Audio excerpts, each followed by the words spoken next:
दुःखी आहोत। आज शेतकऱ्याचे प्रचंड हाल होत आहेत। आपण पाहतोय खूप पाऊस पडला, पिकं वाहून गेली। तुमच्याकडे गेली की नाही?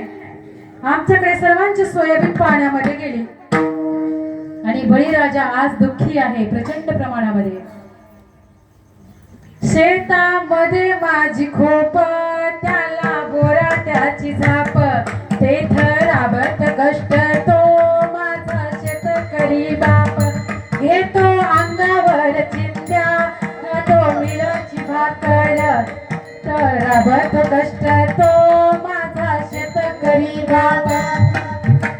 असा हा शेतकरी बाप सर्वांना समजला पाहिजे, कारण सचिन तेंडुलकरच्या 100 शतक आपल्याला माहिती आहेत हो, परंतु माझ्या शेतकरी बापाने या बांधाचं त्या बांधाला किती शतक घेतली तुम्हाला माहिती आहे का? तुम्हाला माहिती नाही, आणि ते फक्त माझ्या बापालाच माहिती आहे। आणि म्हणून आज प्रचंड प्रमाणामध्ये नुकसान होत आहे आणि सरकार काय त्याची भरपाई देत नाही, बरोबर? म्हणून आपण अत्यंत दुःखी आहोत सर्वजण। तर एक पडाळी गायीचा दृष्टांत मी देणार होते।